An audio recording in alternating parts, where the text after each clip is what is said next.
Pierre-Yves Rougeron, bonjour. Bonjour. Bienvenue pour ce nouvel entretien du coup du mois de mars. On va commencer comme d'habitude par les actualités du Cercle Aristote. Alors les actualités du Cercle Aristote, elles sont quadruples, pardon. Premièrement, en termes de programme, vous allez bientôt avoir la date de notre colloque de fin d'année en juin qui portera sur les libertés publiques, donc restez connectés vu qu'il n'y aura que 100 places à pourvoir pour cette journée. Donc, je vous en dirai plus dès le mois d'avril. Ensuite, nous avons le Pourquoi combattre qui est donc arrivé à son prix définitif, qui fonctionne toujours aussi bien, et je vous en remercie. Je sais que certains vous l'avez attendu, mais voilà, les commandes tombent plus vite que nous ne pouvons parfois les gérer. Et puis voilà, n'oubliez jamais que vous parlez à des bénévoles. Je tiens à remercier également le camarade Laurent Ozon qui nous a fait une jolie dédicace pour le Pourquoi combattre. C'est très touchant, surtout que nous n'avons... autant nous croulons sous les marques de sympathie du public, autant on ne peut pas dire que les marques de sympathie des camarades soient si nombreuses que ça. Donc voilà. Ensuite... deux nouveautés, voilà, je viens au cœur du sujet. Le premier, le prochain numéro de Perspective Libre est en cours d'impression au moment où cette vidéo est enregistrée. Les nouvelles routes de la soie, dossier brillamment coordonné par le camarade Clément Nguyen et une somme d'articles étrangers. Je vous laisserai de lire sous cette vidéo le sommaire. Nous avons réuni des experts des quatre coins du monde sur cette fameuse, si vous voulez, c'est pas une mondialisation alternative, c'est une alternative à la mondialisation.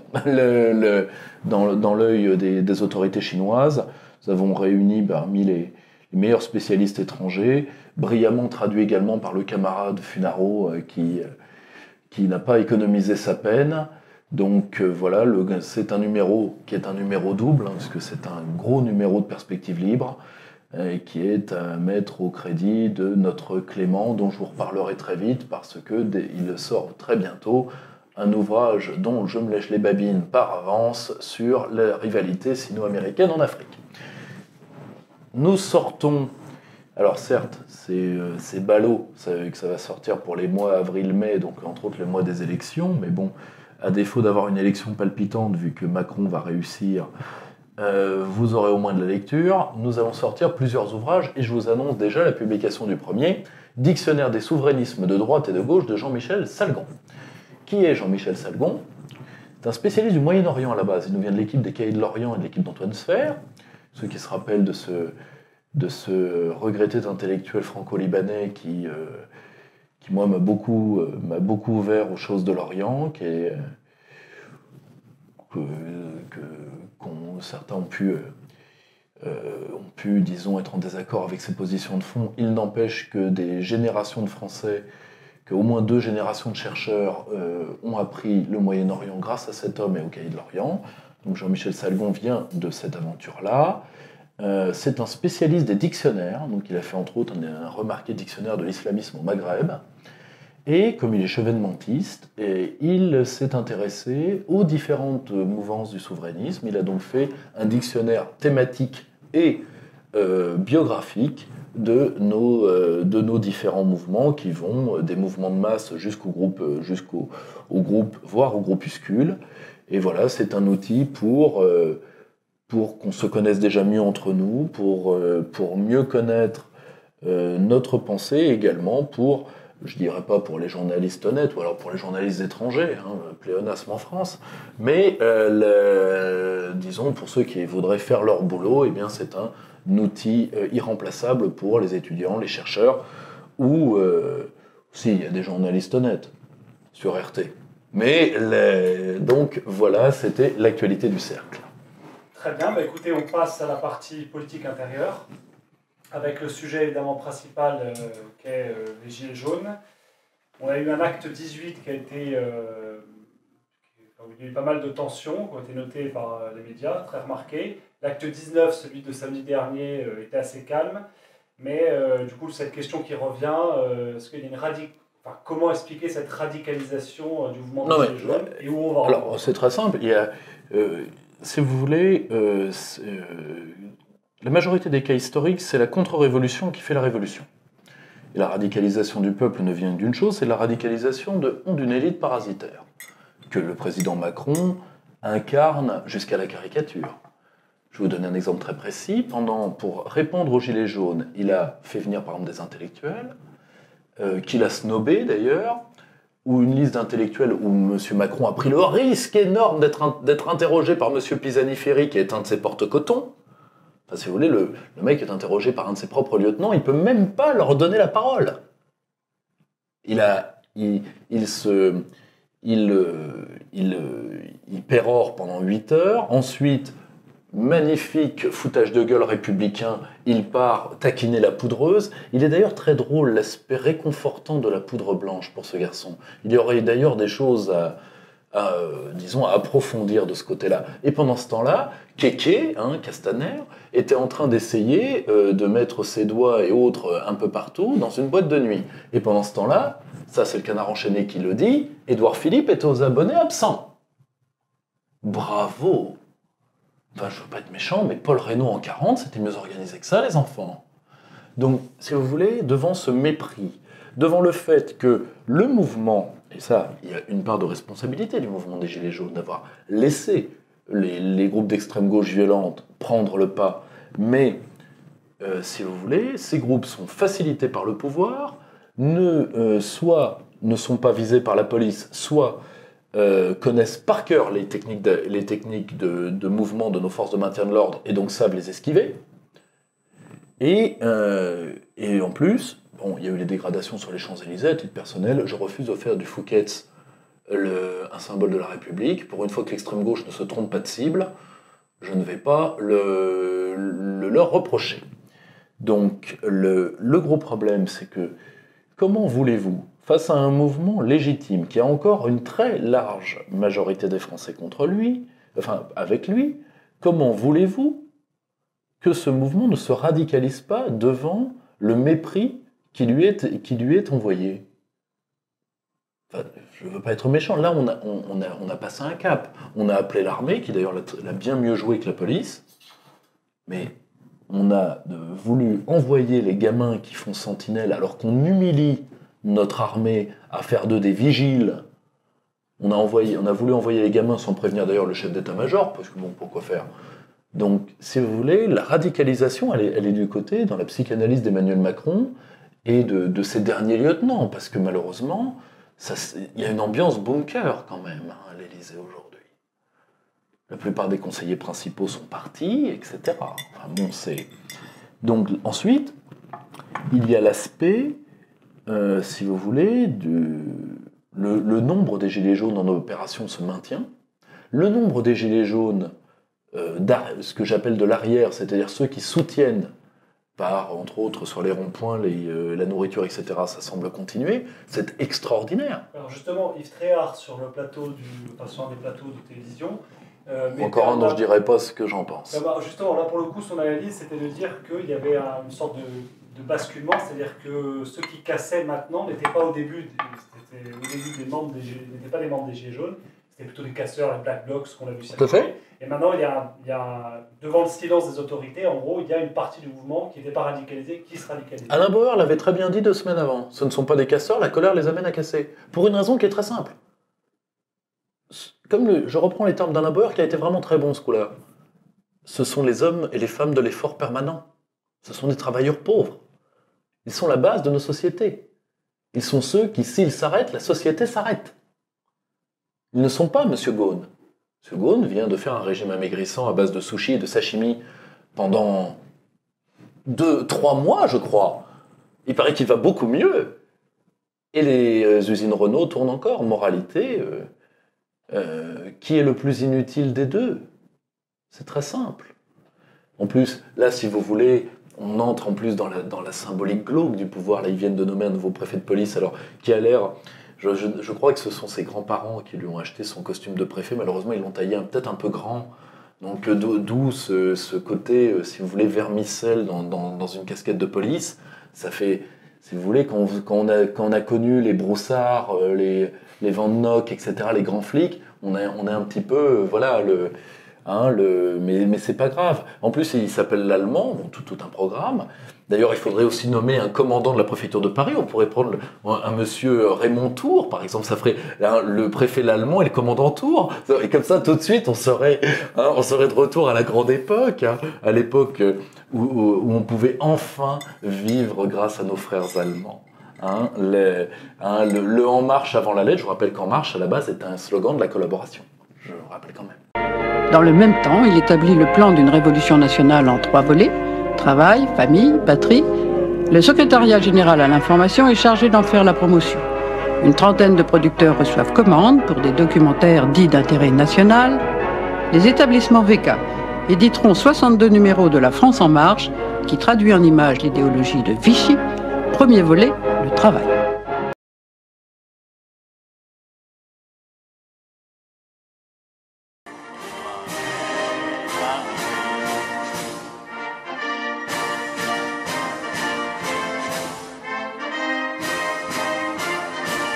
Parce que c'est notre projet!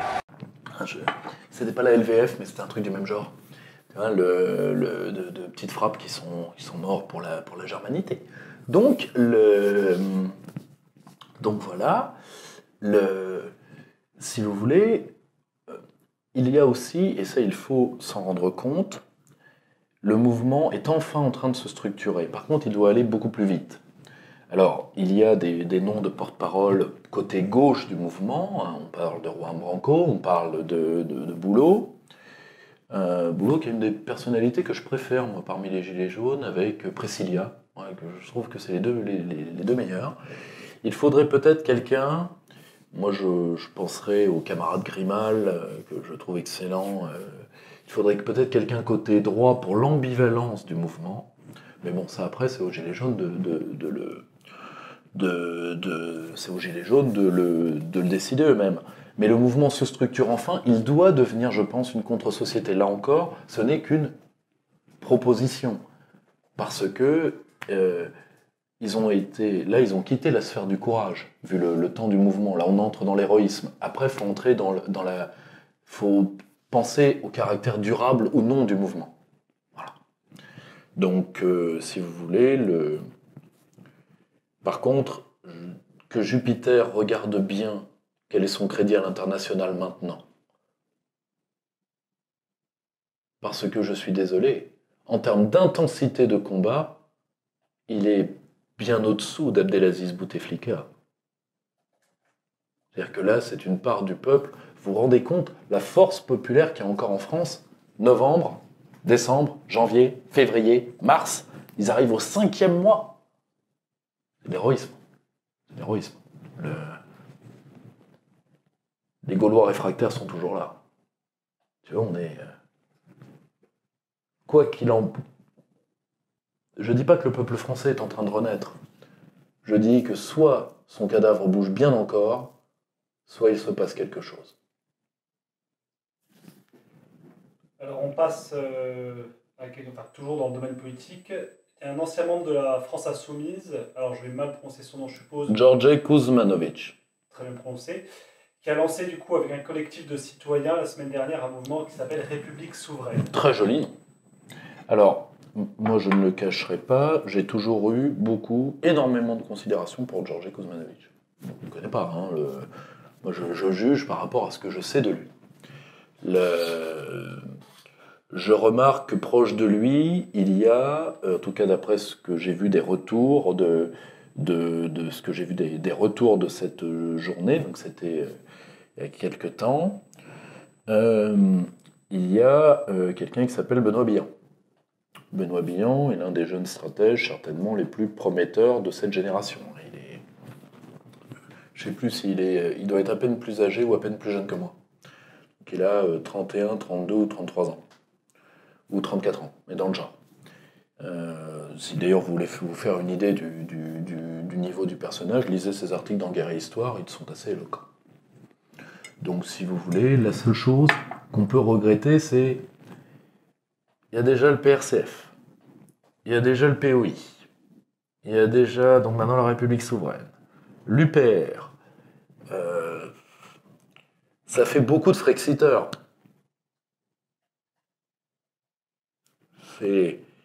Là encore, j'en veux un peu.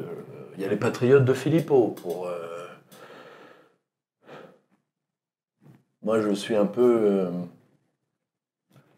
Je n'aime pas voir la division des hommes de bien. Mais ça, c'est mon côté gaulliste, ça. Non, ça, c'est mon côté gaulard. Après, ils iront ou pas vers le sens de l'unité, ben de là dépendra notre défaite ou notre victoire. Au choix. Un internaute vous pose une question de stratégie politique. Pour battre En Marche, ne faut-il pas se mettre au centre? Alors, c'est une question très intelligente. Pour deux raisons. Premièrement, l'union des droites en France est de la foutaise, vu que c'est la prostitution du mouvement populiste pour la droite d'argent, ce qu'on appelle du buissonnisme. C'est-à-dire, si tu veux, tu fais une passe à pas cher et c'est toi qui chopes la vérole en plus. Ensuite, il est vrai que faire le tapin pour une certaine extrême droite, c'est un art de vivre. Donc, extrême droite et inversion, il y a un sujet. Donc, ça n'aura certainement pas lieu. Et la fusion des patriotes des deux rives, à cause, premièrement, du cadavre de Jean-Luc Mélenchon, parce qu'aujourd'hui, il faut bien admettre que c'est un cadavre lourd à porter, et de l'autre côté, disons, la prééminence du clan Le Pen, qui est là pour ça, eh bien, ça n'aura pas lieu. Donc, ne faut-il pas créer une force qui s'affirme centriste? Vous savez, à une époque, le centrisme a servi de savonnette pour des gens très radicaux. Le problème, c'est que pour ça, il faut avoir des cautions centristes. Alors, qu'est-ce qui reste comme caution centriste? On kidnappe François Bayrou. Moi, je veux bien, mais ce ne serait pas pour l'utiliser comme caution. J'ai des idées d'un seul coup qui me viennent, n'imaginez même pas. En plus, ça réveille en moi un côté bricoleur. Mais, vous voyez ce que je veux dire? Parce que le problème, c'est que le positionnement centriste, vous ne l'avez que si quelqu'un vous le reconnaît. Et pour ça, il faut des cautions, c'est-à-dire il faut des vieux chevaux, peut-être Pozzo di Borgo, des trucs comme ça, des sénateurs, enfin voilà. Si vous voulez, ou alors de prendre quelqu'un de totalement tiède comme chef. C'est le problème, c'est pas de s'affirmer centriste, c'est d'être vu comme tel.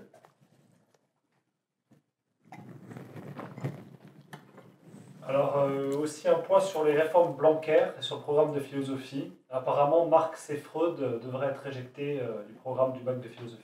Alors, le problème, c'est qu'on entre dans la vision réelle, ou l'absence de vision réelle qu'a Blanquer, que moi j'ai toujours confessé pour le personnage un souverain mépris que chaque journée nourrit et redouble. Alors, ils ont reculé sur Verdun, puisque ils ont reculé sur Verdun parce qu'ils disent à grands cris « Oh non, nous n'aurions jamais pu effacer le martyre des poilus », tu parles. Quel crédit à Jean-Michel Blanquer? Quel crédit? Or, c'est très simple, vous liquidez Freud et Marx. Alors, le problème, là, si vous voulez, là on est dans le technique du pédagogisme, c'est-à-dire vous éliminez le marxisme comme continent intellectuel, parce que vous croyez que ça va alors que un sacré trou, quoi. Ça va quand même faire un sacré trou. Alors après, vous avez tous les connards de droite qui vont venir vous dire « Ah, enfin, on est débarrassé de Karl Le Barbu et tous ces profs gauchistes, pléonasme, ne vont plus pouvoir former nos petites têtes blondes ou crépues au gauchisme en Sarwell. » Alors premièrement, quand on est marxiste, on n'est pas en Sarwell et on ne se roule pas des 15 feuilles. Ce gauchisme-là est une extension de la bourgeoisie, et l'a toujours été. Et en réalité, c'est un prélude à la décadence que ces parasites, ce sont des parasites, connaîtront quand ils seront en position sociale avancée qui est celle de leurs parents, c'est-à-dire où ils conserveront le parasitisme mais retrouveront le sens de l'hygiène corporelle. Mais mis à part ça, bon. Et vous liquidez Freud, alors je sais qu'on peut avoir des tas d'objections à la scolastique freudienne telle qu'elle est défendue par des gens comme Rodinesco ou d'autres. Néanmoins, une introduction à la psychanalyse est quelque chose d'important pour la jeunesse de l'esprit. Alors, que faudrait-il faire pour un véritable programme de philosophie? Premièrement, déjà faire débuter la philosophie non en terminale, mais en seconde. Point. Et deuxièmement, de le faire, d'ailleurs de le repenser dans un socle commun avec les études de lettres, pour pouvoir faire de l'histoire de la littérature et de l'histoire de la pensée. Parce que le découpage par concept est très problématique pour des jeunes esprits. On ne pense pas le travail, par exemple la notion de travail, prenons-la, quand on est sans un minimum d'histoire des sciences, sans un minimum d'histoire des circuits économiques. Quand le travail, si vous voulez, c'est la robotique, c'est pas la même chose que quand le travail, c'est de porter à dos d'homme. Vous voyez ce que je veux dire? L'usine du 19e siècle, dans son horreur, aujourd'hui, elle est en Chine. Elle n'est plus ici. Le travail doit être pensé différemment, vous voyez ce que je veux dire? Le problème, c'est qu'on ne veut pas fort. Heidegger a tout dit là-dessus. On ne peut pas, Robert Heidegger. Dans l'école fantôme. Dans l'école fantôme.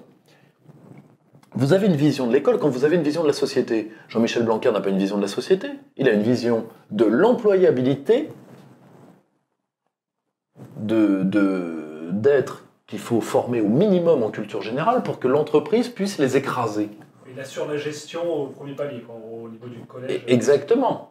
En plus, Jean-Michel Blanquer est un euromondialiste fanatique qui n'a pas une seule véritable idée sur l'éducation en fait, qui est là juste parce que le grand capital a besoin de gens qui ne se soient pas totalement effondrés intellectuellement, c'est-à-dire qui sont encore capables de faire des mails à peu près sans faute d'orthographe, mais du moment qu'ils ne réfléchissent pas. Jean-Michel Blanquer est un destructeur de la civilisation française. Pour moi, parmi les hommes d'Emmanuel Macron, c'est la pire saloperie. Pourtant, il plaisait beaucoup à droite. Mais il est là pour ça. Il est là pour endormir le centre droit, qui n'est rien de plus, si tu veux, qu'un ramassis de passifs qui s'ignorent et qui n'attendent que de se faire mettre. Point. Si tu veux, le centre droit, on les appelle le Marais, c'est pas tout à fait pour rien, ils en sont jamais sortis. Si vous voulez, ils ont en commun avec les gauchistes de surinvestir le symbolique. On me dit, Blanquer, quel homme d'autorité. Il a fait quoi? Dans le réel, dans le concret. La communication n'est pas le gouvernement. Surinvestir des symboles en désertant le réel n'équivaut pas à gouverner. Ce n'est même pas de la poudre aux yeux. Ce n'est pas du spectacle au sens de Borien, c'est de la parodie. C'est un peu le même genre de choses quand Macron recevait Poutine dans les premiers temps. Exactement. N'oubliez jamais la différence entre la notion de spectacle et la notion de parodie. Le spectacle, c'est du vivant qui imite du vivant. C'est de la vie qui imite de la vie. Et qui donc s'éloigne de la vie réelle, de la vie vécue. Chez Debord. La parodie, c'est de la vie qui imite de la mort.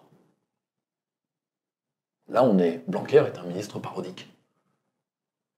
Qui ne plaît qu'aux crétins du centre droit, c'est-à-dire ceux qui sont tombés dans la tapette à Cato qu'est François-Xavier Bellamy. Ni plus ni moins. Comme il y a des tapettes à Cato, comme il y a des tapettes à souris, je l'ai déjà dit. Donc voilà le niveau de Blanquer, alors qu'il faudrait refaire la méthode qui était celle du Lagarde et Michard, ou du Mallet Isaac,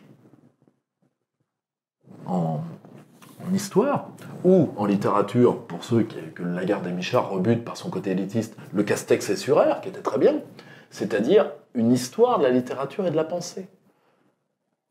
Et là, vous allez intéresser les gens, vous allez intéresser les jeunes.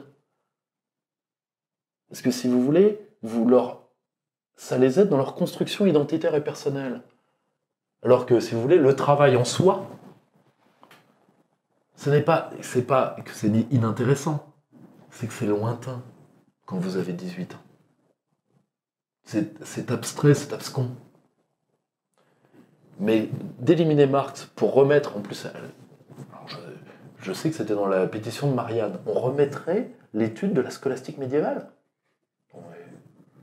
Il y a eu une scolastique brillante, mais est-ce qu'on se rappelle comment la scolastique a fini ? Elle a fini dans du savoir, elle a fini dans de la parodie, elle a fini dans du savoir mort. Et ça m'étonne pas trop, d'ailleurs, de la part d'un homme comme Blanquer. Parce que ça doit être un amateur de nature morte.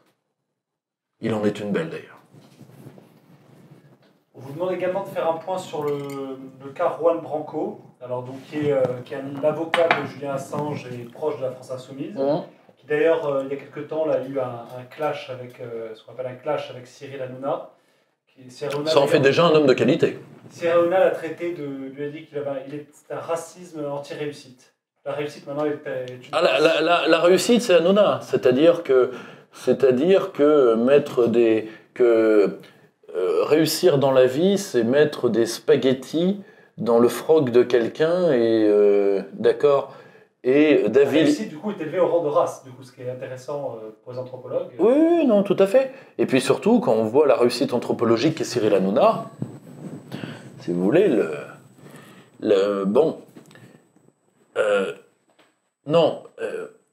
premièrement, il y a des tas d'aspects très positifs chez Branco, la gouaille, tout ça. Bon, beaucoup de gens lui reprochent son silence sur la question européenne. Moi, je me rappelle avoir été particulièrement choqué quand on était allé chercher ses copains de lycée pour baver dessus. J'avais fait un communiqué d'ailleurs qui avait fait rire beaucoup à l'époque, où j'avouais moi-même mes turpitudes, que j'avais déjà ri à une vanne de Jamel Debbouze, mais une seule fois, je le promets. Que j'avais été gothique, ce qui est vrai, que j'avais voulu entrer que j'admirais l'IRA petit, ce qui est vrai, et que je voulais faire une association terroriste de sauvetage de la nature quand j'avais 9 ans, particulièrement du sauvetage des éléphants, et surtout que je n'avais aucune perversion sexuelle, je n'ai jamais supporté une ligne de Christine Angot. Donc que j'étais à peu près sain d'esprit, mais au cas où, je crois que c'est monsieur Barbier ou monsieur Mouchard. C'est monsieur Barbier ou monsieur Bouchard qui avait levé ça sur Branco, je ne me rappelle plus. Non, je crois que c'est monsieur Barbier, l'homme d'après les hommes. Si vous voulez, vous vous rendez compte que s'il y a un holocauste nucléaire, il n'y aura plus que des formes de vie dégradées sur la Terre. Il y aura les bactéries, les scorpions parce qu'ils résistent aux radiations, et Barbier. Vous vous rendez compte ? Vous vous rendez compte de ça ? C'est pour ça je suis un partisan de la paix atomique, c'est-à-dire n'utilisons jamais l'arme. Sinon, le monde sera pour les pucerons, les bactéries et Barbier. Et bon, j'espère que les scorpions subsisteront pour buter Barbier. Au moins, de ne pas laisser Barbier comme seul représentant de l'humanité. Vous vous rendez compte de ça ? C'est une horreur. Rien d'y penser. Ça me rendrait pacifiste, pour vous dire le problème. Non, vous voyez le problème. Donc, si vous voulez, j'avais trouvé ça absolument ignoble. Après, personne ne peut enlever à Branco son courage. La seule chose, c'est un jour ou l'autre, il faudra qu'il clarifie certaines positions. Et c'est là on verra qui il est réellement. Prenez quelqu'un d'autre qui est proche des Gilets jaunes, prenez Boulot. Boulot sur l'Union européenne, je crois qu'il a lourdement clarifié. D'ailleurs, je tiens à le dire, les Gilets jaunes ont créé plus d'individualités attachantes. Je pense à Grimal, je pense à Boulot, je pense à Priscilla. Même d'un certain côté, je pense à celui-là, malheureusement, qui a été visé par une tentative qui lui a coûté un œil. Les flics se sont amusés à faire ça. Jérôme Rodriguez. C'est-à-dire que le mouvement des Gilets jaunes, en 5 mois, a créé plus d'individualités attachantes, C'est pour ça d'ailleurs aussi que c'est un mouvement qui a eu du mal à trouver des porte-paroles, parce que quand vous donnez des porte-paroles, vous cristallisez un visage. Alors un mouvement populiste, c'est ton visage, c'est le mien, c'est celui du camarade qui est derrière la caméra, c'est celui d'un autre camarade. Tu comprends ? Le meilleur symbole du populisme le symbole du visage est très important pour les leaders populistes. Prenez le cas de Marcos, un grand homme, le sous-commandant Marcos, commandant de la révolte du Chiapa. Pourquoi portait-il un passe-montagne alors que les hommes qui voulaient l'éliminer connaissaient depuis le début son visage? Parce que tout le monde pouvait être Marcos. Le passe-montagne était un symbole que le gouvernement mexicain a su tout de suite qui il était. Vous voyez ce que je veux dire? Le film V comme Vendetta, un film sur lequel il y aurait beaucoup à dire, insistait beaucoup sur l'ambivalence du masque. Et bien d'un côté, la révolte populiste se cristallise sur la notion de visage. Donc, vous voyez ce que je veux dire? Il y a, et le mouvement des Gilets jaunes a créé plus de visages du peuple français, pardonnez-moi de le dire, que 20 ans de partis nationaux. Notre structure partitocratique, même la nôtre, est pourrie. C'est la leçon. Et parmi ces visages, et c'est l'un des plus prometteurs, est celui de Branco. À titre personnel, le personnage impressionne par son courage. Ce qu'il a écrit sur Macron peut le briser à vie. C'est un homme courageux, indiscutablement. Alors on l'a évoqué, les élections européennes. On demande également de faire un point, sachant que je le donne au passage. Il y a un sondage qui est tombé, 3 Français sur 4 déclarent intéressés par le scrutin, mais il y a à peine 42% qui se disent prêts, enfin, certains à aller voter. Ah ben c'est très simple, le taux veut s'effondre dans toute l'Europe. Mais, si vous voulez... On peut en attendre. Non mais rien.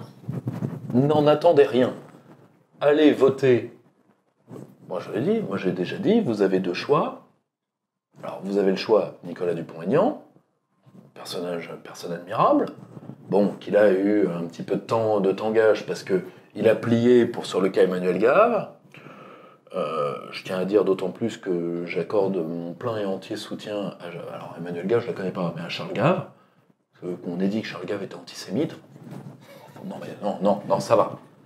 L'antisémitisme est quelque chose de beaucoup trop grave, si vous voulez, c'est quelque chose qui a eu des répercussions telles au XXe siècle que c'est un mot qu'on devrait retenir 5 fois dans sa bouche avant de le prononcer. Il faut quand même arrêter.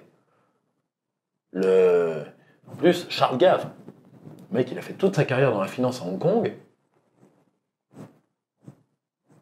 Antisémite, pourquoi? Il est contre la loi Guesso, oui. Oui, alors, moi je le dis, moi aussi je suis contre la loi Guesso. Parce que la loi Guesso a été le sauf-conduit de gens comme Forisson, il faut être très clair. Aux États-Unis, il n'y a pas de loi Guesso, ces gens-là n'existent pas. Eh oui. Eh oui. Quand vous interdisez les débats, vous faites des martyrs de ceux qui en sont exclus. Bravo. Et vous assurez leur publicité à vie. C'est ce qui s'est passé. Bon. Or, le grand problème, c'est que vous n'avez pas, si vous voulez, à criminaliser des gens qui ne veulent que l'équivalent du premier amendement américain, ce qui était la réponse d'Emmanuel Gave. Ensuite, il y a eu des affaires qui là sont internes à Debout la France et dans lesquelles je n'ai aucune légitimité pour entrer. Après, NDA a eu l'affaire Cohen, où il a remis à sa place ce sale petit con. La seule chose, c'est que c'est pas la première fois qu'NDA corrige du journaliste. Il a raison, hein. Il faut exactement les traiter comme ça. Le seul problème, c'est qu'aujourd'hui, les médias, parce que les médias veulent vendre le duel Le Pen-Macron, parce que ça fera réélire Macron lors de la prochaine présidentielle, très clairement, ils minorent NDA. Donc NDA est obligé de pédaler derrière, vous comprenez. Bon.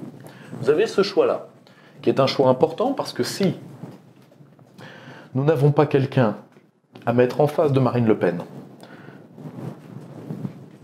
dans le cadre de l'élection de 2022, Emmanuel Macron sera réélu. De toute façon, une chèvre crevée serait réélue face à Marine Le Pen. Ça va être très simple. Bon. Ensuite, de l'autre côté, vous avez évidemment le camp Frexiteur. Moi, à titre personnel, je le dis sincèrement, moi, je ne donnerai jamais de consigne de vote parce que je suis personne et vous n'avez pas à m'écouter. À titre personnel, moi, je voterai Asselineau. Très clairement. Bon. Je voterai Asselineau parce que je veux d'un camp Frexiteur fort. Il est de plus en plus sollicité par les médias, d'ailleurs. Non, mais premièrement, je vais vous dire pourquoi. Parce que, premièrement, je pense qu'il y a certains journalistes moins idiots que d'autres, je pense à Ardisson, je pense à des gens comme ça, qui disent, pour une fois qu'on a un homme politique intelligent, ça nous change. Et puis surtout, Si vous voulez, prouvez-lui qu'il a tort. Prouvez-lui qu'il a tort. Je vous souhaite bien du plaisir. Je vous souhaite bien du plaisir. Ensuite, moi je trouve ça tout à fait normal c'est vrai, en plus, l'UPR, quand même, il y a quand même une excellence en termes de production d'argumentaire, etc. Et puis un travail de plus de 12 ans, je crois, 12 ans. Donc c'est pas rien. Hein. Donc voilà. Non, moi, à titre personnel, je veux un camp Frexit fort. Point. Après, il y a un autre choix possible, politiquement tout à fait valable. Je pense que Jean-Luc Mélenchon s'est lui-même enterré, avec en plus Manon Aubry, qui vient d'Oxfam, qui vient d'une ONG sorosite. Bravo comme choix de candidate. En plus, sans être méchant, je ne dirais pas qu'elle est conne comme un balai, de peur que le syndicat des balayeurs me traîne en justice. Donc, donc voilà. Mais je dirais d'ailleurs pas qu'elle l'est, puisque je ne sais pas si elle l'est ou pas. En tout cas, moi, elle m'a pas impressionné, c'est le moins qu'on puisse dire. Puis voilà. Ensuite, si vous voulez, là, l'opération est grosse. Les médias font surnager les républicains pour une raison.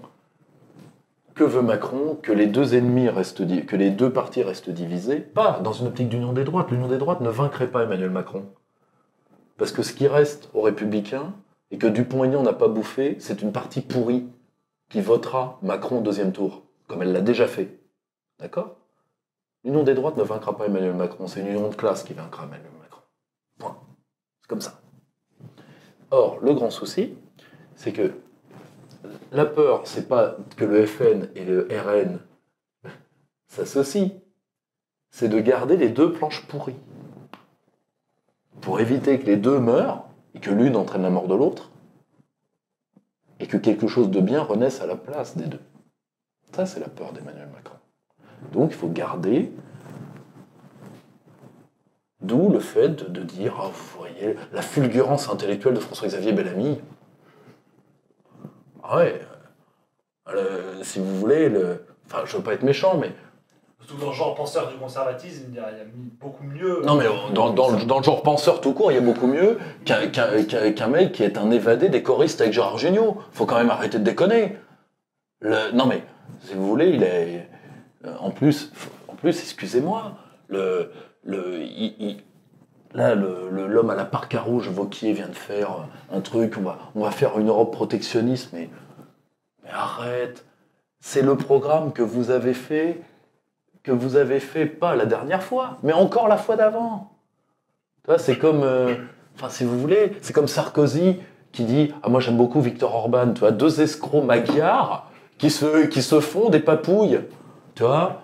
C'est l'escroc français qui félicite l'escroc hongrois. Non, arrêtez. Tout ceci ne vaut rien. Quand, au passage, dernier point, il n'y aura pas, pour tous ceux qui fantasment sur on pourrait faire une minorité de blocage au Parlement européen, Kevin Victoire, quelqu'un de très bien, a fait un très bon papier dans Marianne disant ça ne changera rien, et d'un point de vue technique, il a raison.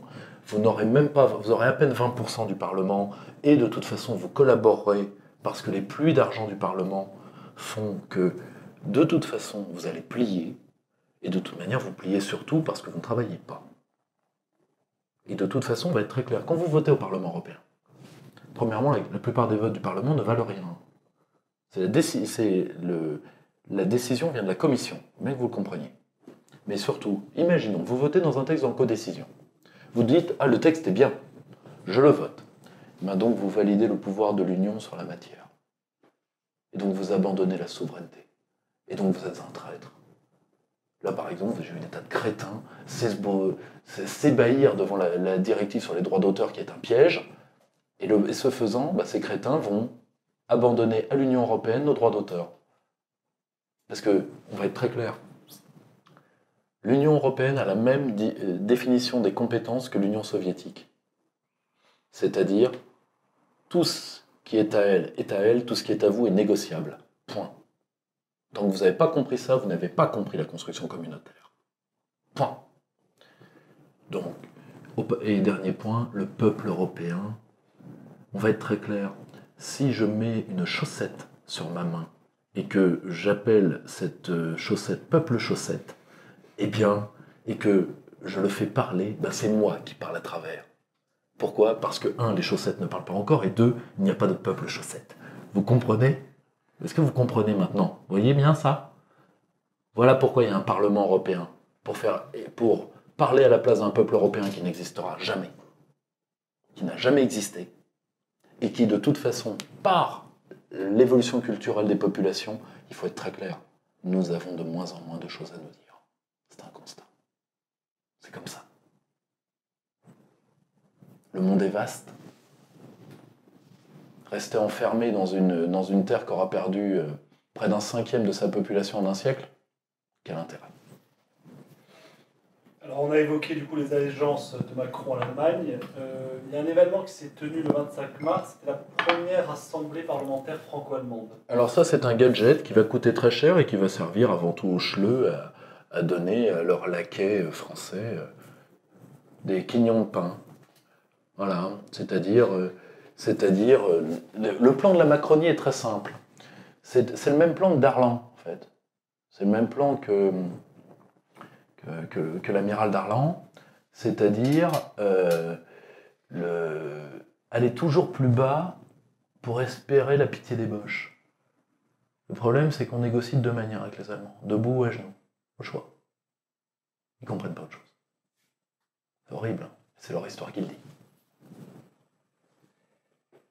On fait un petit tour aux Pays-Bas, où Thierry Baudet a remporté une victoire. Ah, le camarade Thierry.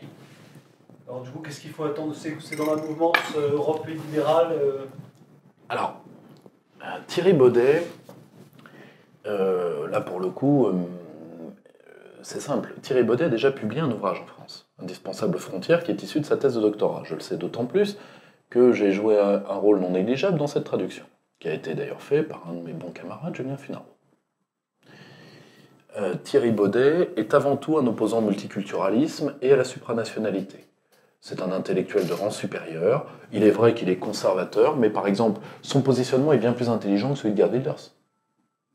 C'est-à-dire, il est à la fois plus raide sur les questions régaliennes, mais beaucoup plus souple sur l'individuel. Là où Wilders, c'était les babouches, les babouches, les babouches, les babouches. Bon. Or, si vous voulez... Non mais il y a une obsession islamique chez Wilders, qu'il n'y a pas chez Thierry Baudet.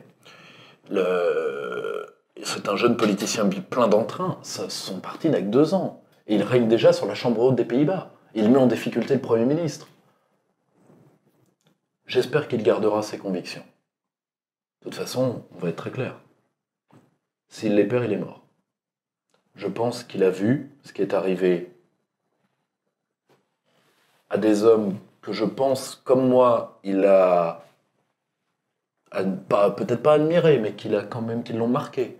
Moi, j'ai été beaucoup marqué par la figure d'Oskar Freisinger en Suisse. Alors, Freisinger a chuté parce qu'il a faibli. Vous voyez ce que je veux dire ? Vous savez, Jaurès avait une phrase magnifique, il disait « Aller à l'idéal, comprendre le réel ». Comprendre, ce n'est pas plier. Or, aujourd'hui, nous n'avons que des populistes de posture. Baudet, je pense, c'est un peu plus haut que ça. Et je lui souhaite le meilleur vent. Je demande un point également sur l'événement Christchurch, qui a emporté du coup 50 musulmans. Petit passage, il y a eu un débat également sur, je crois, CNews entre Éric Zemmour et Yassine Bellatar. Et ce dernier a accusé Zemmour c'est un fait d'avoir tué les 50 Le mot chien ne mord pas, disait le camarade Staline, grand homme, je pense à toi. Mais le mot chien ne mord pas. Et puis je veux dire sincèrement, accuser Éric Zemmour... Et Renaud Camus, du coup, non, pour le grand... On va diviser les deux cas. Je ne dirai pas tout le mal que je pense de Bellatar, mais de dire qu'Éric Zemmour, qui est quand même, quoi qu'on pense du personnage, une des personnalités les plus douces que vous pouvez connaître, Éric n'a jamais appelé à la violence contre qui que ce soit. C'est infâme, c'est infect. Le problème, c'est que Bellatar était intellectuellement inférieur à Zemmour dans ce débat, ce que tout le monde n'a pu que voir, il faut dire, Bellatar n'est humoriste, sous-agent d'influence des frères musulmans, au service d'Emmanuel Macron. Donc on est dans le rien prime, dans le rien au cube. Donc, alors vous me direz, comme disait Raymond DeVos, on peut acheter quelque chose avec rien, en le multipliant. Hein, 2 fois rien, c'est pas grand-chose, mais 3 fois rien, on peut quand même acheter quelque chose. Or, le grand souci, c'est... Évidemment, Éric Zemmour est totalement innocent, et puis... Enfin, c'est totalement infect. Ce sont des procédés absolument infects. Prenons cet acte tel qu'il a été. Premièrement, il n'y a pas à donner de condoléances à d'autres gens qu'aux musulmans de Nouvelle-Zélande. Il y a des gens qui ont donné des condoléances aux musulmans français. Ce qui, au passage, veut dire que c'est un corps étranger. Donc ils appartiennent à la Oumma, donc ils ne sont pas français. Moi, ce sont mes compatriotes, ils n'ont perdu personne. Donc je ne vais pas leur donner de condoléances particulières. Au passage, quand ils disent « oui, mais on ne demande pas aux chrétiens de se désolidariser de l'ordure qu'a fait ça », je dis « oui, parce que personne n'y pense. Vous, au Bataclan, vous avez 20 000 petits connards sur leur Twitter qui ont applaudi. Donc c'est pour ça qu'on vous demande si vous vous désolidarisez, parce que vous donnez des signes de solidarisation avec le terrorisme, malheureusement. Et ça, malheureusement, ça vient de vous, et pas des autres. Donc, nous avons affaire à quoi ? J'ai lu les 74 pages de Monsieur Brabant, je crois que c'est ça. C'est fondamentalement... Alors, mis à part le mot grand remplacement, il n'y a aucune référence à Camus dans ce document. Renaud Camus, qui est quelqu'un dont j'ai déjà dit beaucoup de mal, et j'en pense beaucoup de mal, n'a jamais appelé à la violence, ça même Jean-Yves Camus l'a souligné. Donc, et surtout, de dire que les idées sont coupables des agissements des hommes, à un moment, criminaliser les mots et les idées nous donne, si vous voulez, donne accès à des méthodes orwelliennes absolument délétères.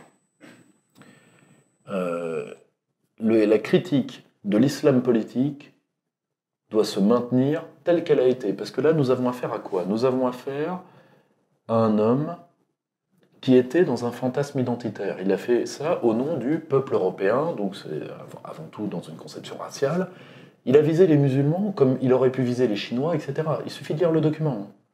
Avant tout, il ne voulait pas disparaître, il le disait en tant qu'Européen, ce qui est tout à fait normal.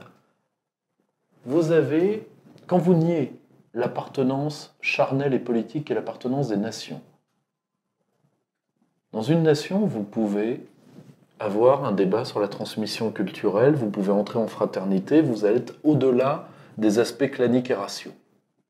Quand vous voulez entrer dans l'échelon civilisationnel, et ça c'est tout le monde, c'est les musulmans qui demandent la Oumma, c'est les Africains qui demandent la solidarité noire au-dessus des nations, c'est aussi les suprémacistes blancs.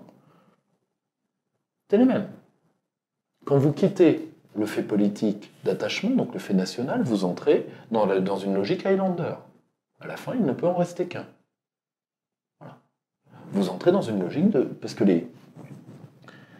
objectivement, les civilisations s'affrontent, mais ce sont les États qui se choquent. Il faut quitter les fantasmes méta-identitaires. Ce sont des fantasmes non politiques. Vous savez, l'islam contre la chrétienté, etc. Ça ne s'est jamais posé tel quel. Ça ne s'est jamais posé tel quel. Donc, cessons le fantasme identitaire pour revenir à des identités incarnées. Ensuite, ces identités demandent peut-être de la séparation, demandent une redéfinition du pacte social. De toute façon, là, pour le coup, Jérôme Fourquet l'a très bien dit dans son ouvrage, il va falloir travailler sur l'unité nationale, qui est un fait de défense du territoire. Et de défense de notre pérennité, de notre droit à être. Mais pour ça, il faut revenir à ce qu'était l'essence même de la pensée de la souveraineté du gaullisme. De ne pas se laisser embringuer dans des rouages. Les rouages des deux blocs, ou les rouages de guerres civilisationnelles absolument idiotes, que ce soit la guerre contre l'islam ou que ce soit la guerre contre la Chine. Tout ceci est ridicule.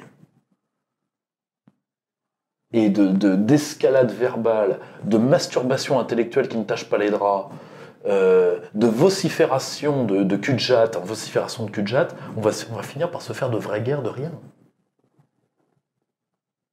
Donc à un moment, moi c'est pour ça que je suis un westphalien.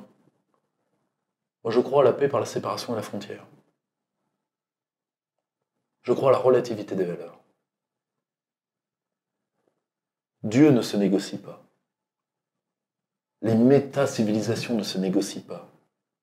Elles sont antépolitiques. Elles sont à la fois au-delà et avant le fait politique. Elles sont des absolus. Par définition, l'absolu, c'est le délié. C'est ce qui ne peut se négocier. Donc, revenons à des choses beaucoup plus terre à terre. Territoire, peuple, des choses qu'on connaît, des choses qui peuvent entrer dans une négociation politique, dans un rapport de force, dans une logique d'escalade et de désescalade. Restons dans des trucs à taille humaine. Évitons d'entrer dans la vocifération. Sinon, nous allons vers des conflits ridicules. Ce sont des conflits ridicules.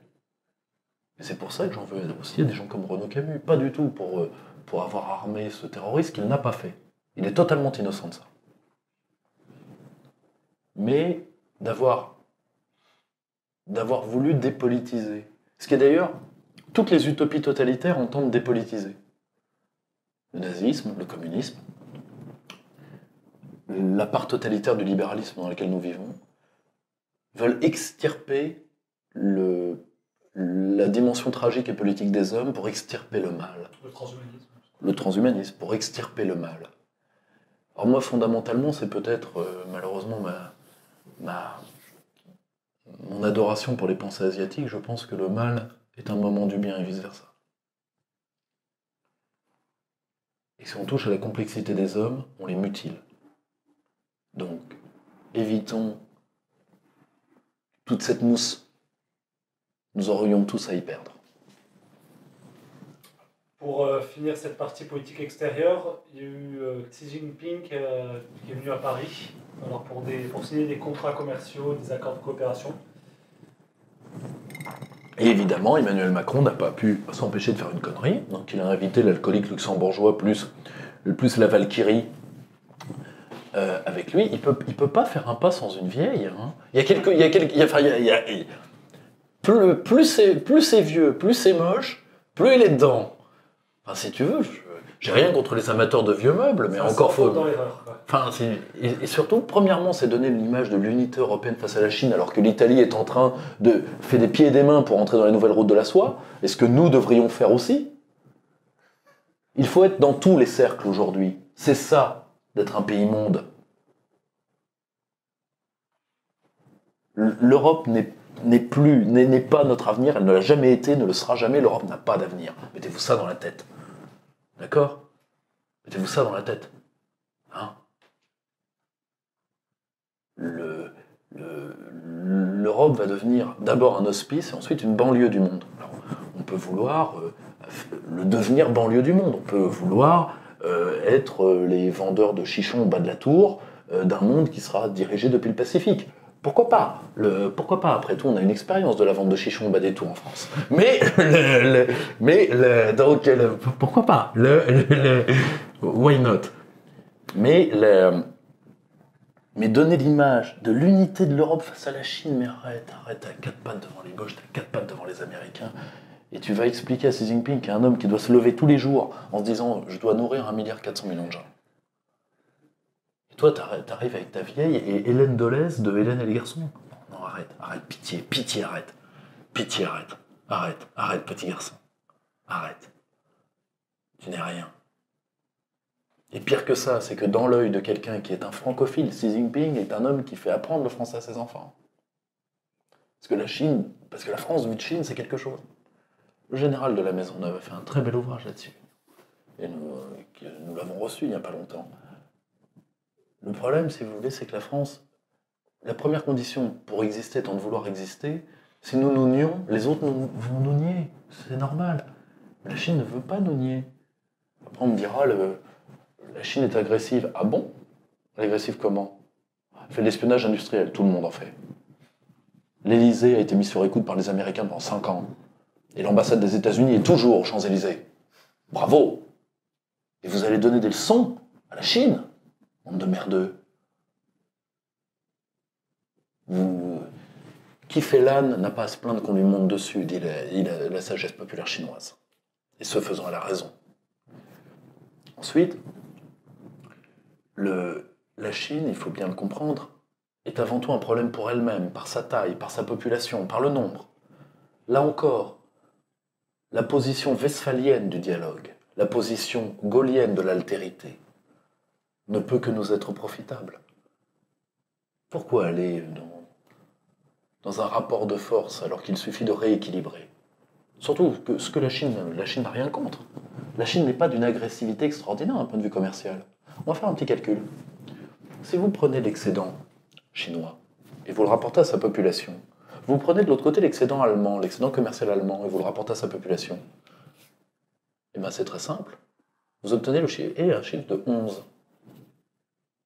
Ça veut dire que par rapport à leur population, l'Allemagne est 11 fois plus agressive que la Chine. Donc, nos ennemis économiques sont outre-Rhin, ils ne sont pas au sud du fleuve Amour, ou ils ne sont pas là où est l'Orient, et là où sont les grandes fleuves et la cité impériale. Voilà. Et je le dis d'autant plus que mes amis de l'intelligence économique se trompent lourdement, parce qu'ils n'arrivent pas à se départir à la fois d'un anti-américanisme qui peut être adolescent, aujourd'hui, ils essayent de persuader de la nécessité du patriotisme des élites françaises qui sont francophobes à travers la haine de la Chine. À titre personnel, ça me révulse. Et ça échouera en plus. Parce qu'il n'y a certainement pas de sinophobie populaire en France, il n'y en a jamais eu, il n'y en aura jamais. C'est comme la russophobie, ça ne prendra pas. On passe à la partie économie, avec 3 petits points. Le premier, c'est sur la privatisation de l'aéroport de Paris. Un aéroport, c'est une frontière. Et l'aéroport de Paris, la plus grande frontière de la France, c'est un acte de trahison qui devra être lourdement sanctionné. Et en plus, c'est une vache à lait d'un point de vue commercial. Ensuite, je pense que M. Mourad, à qui Emmanuel Macron le vend, a un CV très intéressant. C'est un ancien proche d'Emmanuel Macron. Il a fait partie, je crois, de son équipe de campagne. Donc on n'est vraiment pas très très loin de... En marche, oui, mais là, pour le coup, on va de plus en plus en marche vers la tôle. Je me dis franchement. Ou vers la République bananière, au choix. Une question posée par l'internaute. La suppression du cash va-t-elle mettre fin à l'économie informelle? Alors, en réalité, ça s'est beaucoup posé après que le leader nationaliste hindou ait liquidé le cash il y a, je crois, 1 an et demi, parce que l'Inde était une grande économie informelle. Et que ça a fait revenir, évidemment, parce que le but, c'est de faire des recettes fiscales. Bon. Et de pouvoir aussi avoir des agrégats économiques à jour. Parce que l'économie informelle étant évaluable, mais pas calculable, par définition, ça a permis de voir quelle était la masse réelle de richesse créée en Inde. Au passage, ça nécessite un gouvernement autoritaire, ce qui est celui de M. Morsi. Je crois que j'ai écorché son nom, pauvre homme, du leader hindou, le leader nationaliste, mais peu importe. Si c'est le cas, je m'en excuse bien platement. Le gros problème, premièrement, ça ne va pas rendre l'économie informelle infaisable. Ça va rendre l'économie informelle des petites gens, le travail au black, etc., difficile. Mais la vraie économie informelle qu'il faut combattre, celle du trafic de drogue, elle va se techniciser. Vous lisez les écrits de Jean-François Guéraud. Vous allez comprendre très vite. Vous savez, quand la Wall Street a commencé à refaire lourdement des affaires, après, dans les années 80, les années Jekyll, le personnage de Michael Douglas de Wall Street 1, et de Wall Street 2 d'ailleurs, qui est moins bon, eh bien, les familles new-yorkaises, et je crois d'ailleurs que ça a commencé par le clan Genovese, ont investi la bourse en 3 semaines. Les organisations criminelles ne créent rien. Jamais. Pour une raison. Un jour, je voyais le témoignage d'un spécialiste des voitures piégées libanais, et qui nous avait dit, à moi et quelques autres qui étions présents, moi la voiture piégée, je la faisais toujours comme ça. Parce que dans mon métier, si on innove, c'est peut-être pour la dernière fois. Hein. Et c'est pas faux. Les mafias ne créent jamais rien. Elles voient quelque chose qui marche, elles le prennent, et comme elles ont la masse de cash, elles l'achètent. Et quand elles ne peuvent pas l'acheter, elles le cassent. Tout simplement. Eh bien, si on leur interdit l'économie informelle, vu que c'est très simple pour la France, c'est l'éradication du chichon, hein, c'est l'éradication du trafic de shit, eh bien le trafic de shit passera à autre chose. Monnaie virtuelle, etc. Peu importe. Le dealer de porte cochère ne le fera pas, mais son grossiste le fera. Et le dealer de porte cochère se mettra à la page. Autrement dit, soit on veut des recettes fiscales et on l'avoue, mais qu'on ne dise pas que c'est pour combattre l'économie informelle, c'est pas vrai. C'est faux. Parce que le pire, c'est que ça va combattre l'économie informelle qui n'est pas dangereuse, qui est celle des petites gens. Qui est en plus, pour la plupart, un résidu des réseaux de sociabilité. C'est-à-dire que nous allons donner à l'empire du droit et du contrat le petit travail au black d'aller changer la tondeuse de la pauvre grand-mère qui n'a pas les moyens de s'en acheter une. Ah, donc il y a un mec qui vient, qui la répare, ça se passe tous les jours chez moi à la campagne. C'est ces gens-là que vous allez baiser. Vous ne toucherez pas au trafic de drogue de toute façon. Ça c'est très clair. Autre question d'un internaute. Ne faudrait-il pas lutter contre l'évasion fiscale en imposant selon la nationalité et non selon le lieu de résidence? Même problème. Ça, c'est Boulot des Gilets jaunes qui avait donné cette idée-là, qui traîne dans les milieux altermondialistes depuis longtemps. Idée contre laquelle je n'ai rien. Le problème, c'est que il faut frapper, il faut être radical. Radical, ça veut dire prendre un problème à la tête. Si vous voulez frapper l'évasion fiscale, il faut frapper la finance noire. Il faut frapper la finance de l'ombre. Alors vous me direz, on peut frapper les paradis fiscaux. Oui, mais les paradis fiscaux, c'est que le premier problème. C'est le problème le plus évident. Mais le principal paradis fiscal, excusez-moi, c'est le Delaware. Vous allez attaquer un État américain, comment? Et en réalité, pourquoi il y a des paradis fiscaux? Parce qu'il y a une monnaie monde, qui est la monnaie dollar. Et qu'il a fallu des lessiveuses pour la faire sortir des États-Unis. Lisez le livre Les paradis fiscaux de Shaxton. À chaque fois que les Américains ont tenté de contrôler les émissions de dollars, vous avez eu le Luxembourg, les îles Vierges, etc. Les anciens confettis de l'Empire britannique, pour la plupart. Plus 2 ou 3 États parasites, type Luxembourg, fabrique de mafieux et d'alcooliques bien connus. Et donc voilà. Malheureusement, ça ne suffira pas. Et vu la masse de ce qu'on appelait les euro-dollars dans le temps, c'est-à-dire ce dollar financier qui peut fondre sur un pays et en sortir à pleine vitesse, ce qui a causé entre autres les attaques qu'a connues le Japon, par exemple. C'est difficilement faisable. Difficilement faisable. Je pense que malheureusement, s'attaquer à l'évasion fiscale seule ne survivra, n'y arrivera pas, et surtout, s'y attaquer dans le cadre de l'Union européenne, alors là, pas de balle. On a une question dans la rubrique divers sur les poursuites posthumes envers Michael Jackson, qui visait un nouveau procès en pédophilie. Non, mais suite au documentaire Living in Neverland, on va être très clair. Il y a 2 choses. Premièrement, que des adultes, que des parents aient laissé leurs enfants dormir avec un homme adulte, à titre personnel, moi je le dis sincèrement. Enfin moi, si un homme adulte doit s'approcher de ma fille, il faudra qu'il me tue d'abord. Je souhaite bien du plaisir. Or, si vous voulez, ensuite il y a l'homme et l'œuvre. Quand je vois qu'on veut s'attaquer à l'art de Jackson a marqué de manière irrémédiable l'histoire de la musique. Entre autres, grâce au fait d'utiliser dans son génie de danseur et autres, ce qui était le génie musical, je crois, de Quincy Jones, je crois, c'est son nom. Donc, si vous voulez, c'est le même problème que pour... si vous voulez, prenez en littérature, Roger Perfit était une saloperie de pédophile. Et néanmoins, il avait eu des œuvres. Brasillac était un collabo, etc. Bon. En plus, dernier point, Michael Jackson est mort innocent d'un point de vue de la loi. Un homme qui est plus là pour se défendre, qui n'a jamais été condamné. Après, Cyril, si c'est arrivé, que ceux qui en ont été victimes soient dédommagés autant que faire se puisse, parce que malheureusement le mal est fait. S'il a été fait, il est définitif. Mais par contre, on ne peut pas détruire l'œuvre pour ça.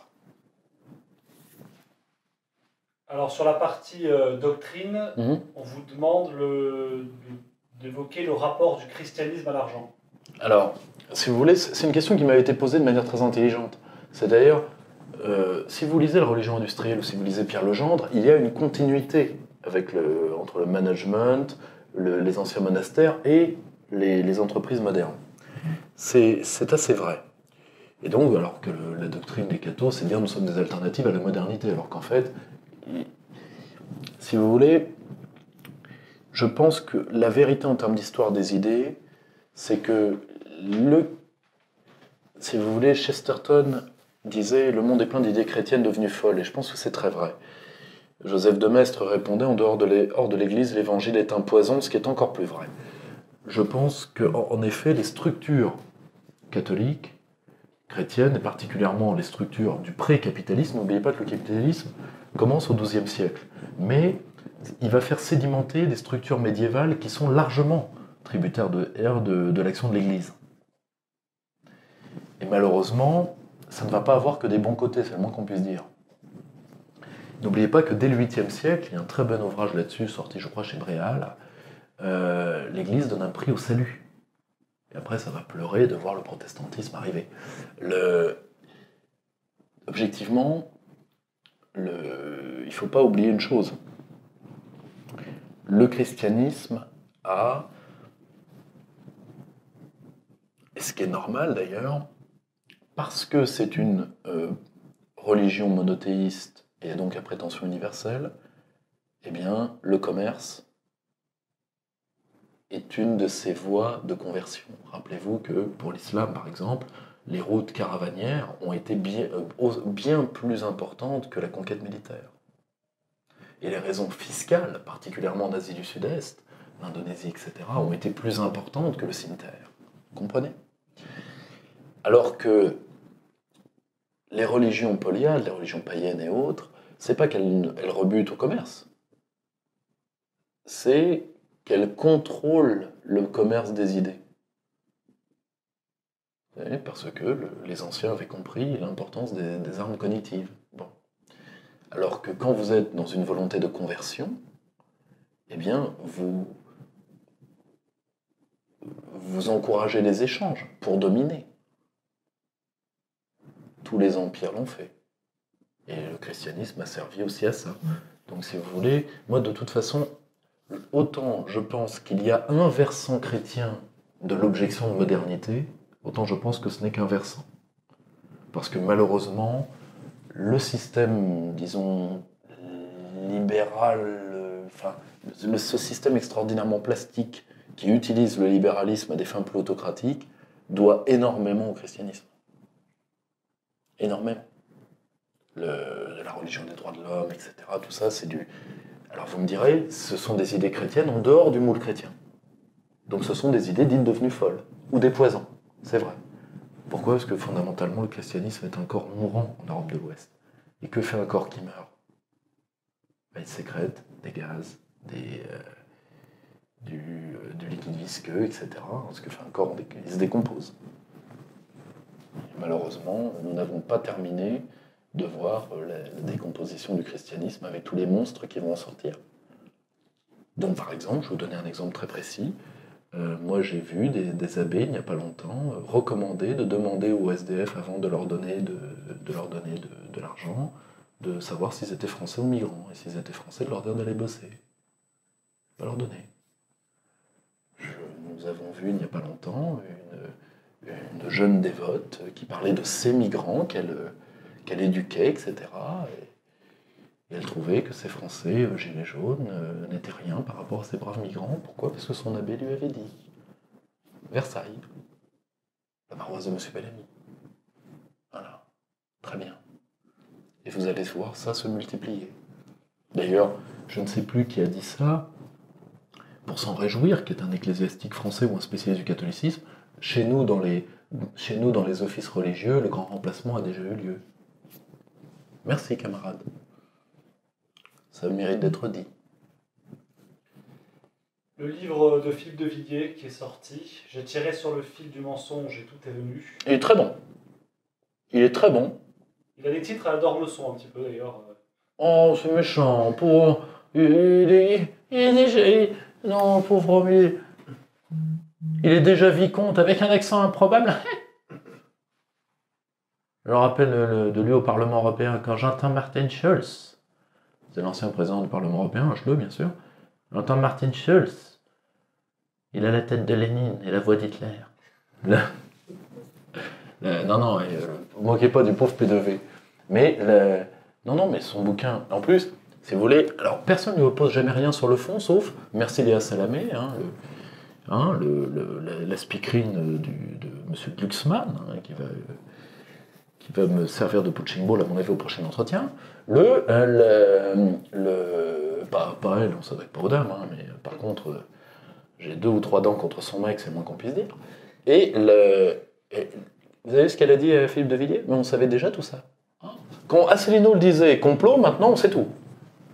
Et le pire, c'est que moi je l'ai lu cet ouvrage. Mis à part une référence, sur laquelle on peut discuter, qui est la référence à Anthony Sutton, qui n'apparaît que dans un passage totalement annexe. Tout le reste, c'est des archives, et c'est de la glose d'historiens officiels. Quand je vois que ce bulletin paroissial pour la droite décadente qui s'appelle Le Point est allé chercher M. Roussel, polygraphe, biographe de son état, qui a écrit une biographie de Jean Monnet, en disant « Oh, c'est scandaleux qu'on s'attaque à Jean Monnet comme ça !» Enfin, il ferait bien de lire le livre de Philippe de Villiers, vu qu'il est l'historien le plus cité. J'espère au cas où, si je lui apprends qu'il ne fasse pas une syncope, enfin qu'on ne me la mette pas sur le dos surtout. Et en réalité, c'est que de la source officielle. Moi, j'ai pas appris grand-chose. Je le dis sincèrement, mais en plus, c'est écrit. C'est travaillé. C'est un homme qui a une passion pour la langue française, de Villiers. Ça se sent. C'est un ouvrage, je dirais que c'est un très bon ouvrage d'introduction aux questions européennes. La bibliographie est impeccable. Il n'y a que de l'officiel. On est vraiment loin de conspi.net. D'ailleurs, de toute façon, il y a... Alors, c'est vrai que le personnage de Schumann sort encore pire que celui de Monet, quoi. C'est vraiment À un moment, il a une phrase horrible, Schumann, dans un de ses écrits, authentifiés. Vous savez, on lui demande s'il compatit ou pas au sort de la France, en 14. Vous savez, je suis un cosmopolite, je suis un indifférent. Pur agent du Saint-Empire. Le grand Charles a été bien doux d'épargner tout ce monde-là. C'est pour ça que le premier qui vient me parler de l'épuration de 44, je lui claque la gueule, mais alors d'une force. Bon, mais lisez P2V. Là, franchement, si vous devez en lire qu'un, lisez celui-là. Alors, on finit avec la partie disparition. Jean-Pierre Dutrieux et Guillaume Fay. Vous vouliez évoquer... Alors, Jean-Pierre Dutrieux était quelqu'un dont j'étais assez proche. C'est un économiste alternatif, c'est surtout un historien des économies alternatives. Alors, il était d'un milieu totalement différent du mien. Il était fédéraliste, pas euro-fédéraliste, mais fédéraliste dans un sens proudhonien. Et il était catholique social, donc totalement très loin de nous, enfin de mes équipes, enfin de mes camarades. Mais il avait fait un travail encyclopédiste sur les circuitistes, toutes les théories monétaires alternatives. C'était vraiment pas un ouvrier de la 11e heure. C'était un grand historien des questions économiques, et c'est une grande perte, parce que je ne suis pas sûr que quelqu'un refera ce qu'il a fait. Alors, cas beaucoup plus problématique pour moi, Guillaume Fay. Évidemment, là, pour le coup, on est... Alors, pourquoi parler d'un homme que je n'ai pas connu, que j'ai lu, parce que je lis tout ce qui se lit, avec lequel je n'avais pas 2 idées pareilles, sauf sur un point. J'appréciais sa vision du paganisme. Il avait fait un magnifique entretien avec que vous savez, en lien, qui était sur la revue Archéon, je crois. Donc, qui était un très très bel entretien. Ensuite, quand je vois comment cet homme a brûlé sa propre vie, je suis très content d'être issu d'une doctrine incarnée qu'est le gaullisme. Parce que si vous voulez, quand on folâtre trop dans les idées et qu'en réalité on développe un rapport d'amour-haine avec la modernité, avec les grandes notions, avec l'absolu, fondamentalement on se brûle.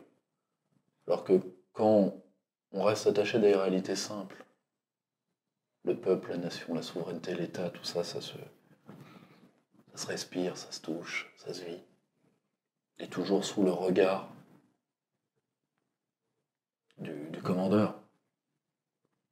On ne peut pas tout faire de la parole du commandeur.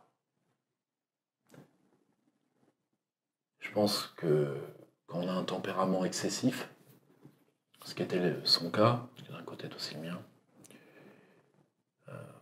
c'est une pente de se brûler comme il l'a fait. Ce qui est dommage parce que, quoi qu'on pense du personnage, moi on n'avais pas deux idées pareilles. Mais c'était un homme intelligent. Indiscutable. Moi je respecte avant tout ça, l'intelligence.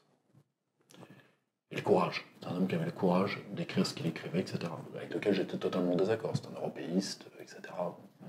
Mais ça donne aussi un exemple à réfléchir pour toute la jeune génération. C'est-à-dire, c'est aussi pour ça qu'il ne faut pas être seul face à tout ce qui nous arrive. C'est pour ça qu'il faut savoir se grouper, il faut savoir, pour ne pas avoir envie de lâcher la rampe, comme Guillaume Fay, c'est un homme qui a lâché la rampe pendant une partie de sa vie. Et ça l'a tué d'ailleurs, malheureusement. Et voilà, c'est un homme que j'ai beaucoup lu, un homme qu'on peut détester, peu importe. Mais c'était un intellectuel qui illustra, à mon avis, bien mieux que d'autres, à notre époque, la phrase terrible de Malraux: « Tout homme actif et pessimiste sera fasciste, s'il n'a pas une fidélité derrière lui. » C'est peut-être la fidélité qui manque à Guillaume Fay. Et c'est malheureusement à la recherche d'une fidélité que beaucoup de ma génération doit se lancer. Car sinon, soit elle ira dans un extrémisme verbeux qui ne lui apportera rien, soit elle se laissera mourir, elle se laissera disparaître. Et elle sera l'aboutissement d'un refus de transmission qui a débuté 2 générations avant. Un eau futur consommé. Pierre-Yves Rouget, on vous remercie. Dernier point, oui. N'oubliez pas, si vous voulez nous aider, contactez-nous cerclearistote@gmail.com. Si vous voulez faire partie de nos groupes de travail, si vous voulez, n'oubliez pas les dons, la page Tipeee, d'acheter nos livres, si vous voulez vous cultiver, de vous abonner à la revue. Voilà, nous ne pouvons continuer que grâce à vous. Et en tout cas, pour votre fidélité, pour le pourquoi combattre et autres, encore merci. Merci à vous. On se retrouve le mois prochain pour un nouvel entretien. À bientôt.